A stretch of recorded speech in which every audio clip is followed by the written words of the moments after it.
السلام عليكم ورحمة الله وبركاته داوديال ku soo dhawaada barnaamij aanu ka eegi doono suldaankii kaga ohisiiyay reer Yurub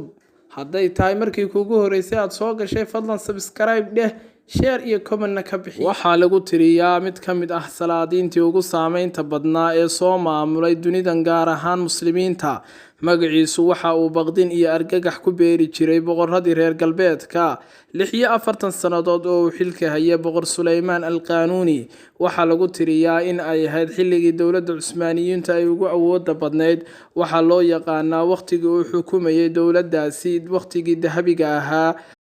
dawladda Cusmaaniyiintu waxay ku faafeen 3 qaaradood oo kala duwan Suleymaan ibn Saliim al-Qaanuuni waxa uu ku dhashay sanadkii 9aad ee hijriga magaalada Taraabsun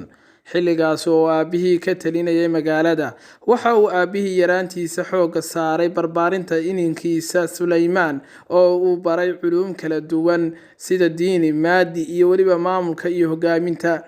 ilka wuxuu qabtay isagoo jira 26 sanadood yaraantiisuna waxay ka dhigtay mid ula muuqatay boqorradii Yurub iyo madaxdii hoos tagi jirtay saldanadii Cusmaaniyiinta hogaamiye ay sahlan tahay in laga adkaado marka loo eego yaraantiisa iyo khibrad la'aantiisa laakiin Suleymaan al-Qaanuuni ma noqonin sida ay filayeen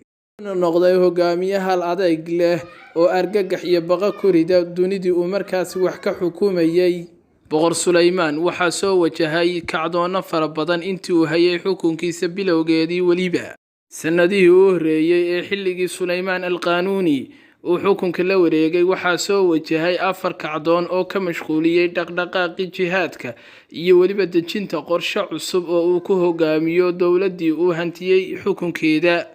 kuwaas oo ay gudoomiyayaashii gobolada u fadhiyay qayb kamid ah ay moodeen in ay ku heleen fursad ay kaga go'i karaan dawladda uu maamulayo wiil dhalinyaro ahi kacdoonadaasina waxa kamid ahaa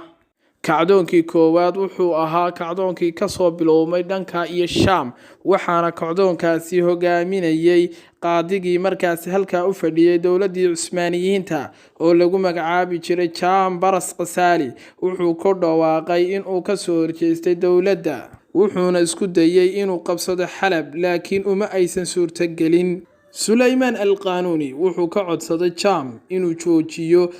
kacdoonkaasi oo damiyo fidnada balse wuu diiday Qasaali waxaana madaxiisii loo diray Istanbul iyadoo cadeyn looga dhigayo in uu dhamaaday kacdoonkaasi si loogu hoga tusaaleeyo cid kasta oo isku dayda in ay kacdoon kale ku dhacdo balse arintaasi ma aysan suuroobin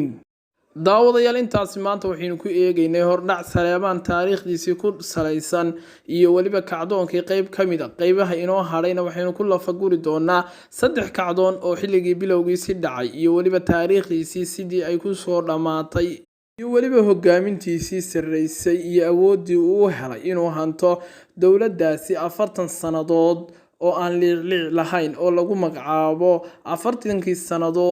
dawladda Cusmaaniyiintu ugu awoodda badneed ee casru dahabiga lagu magacaabi jiray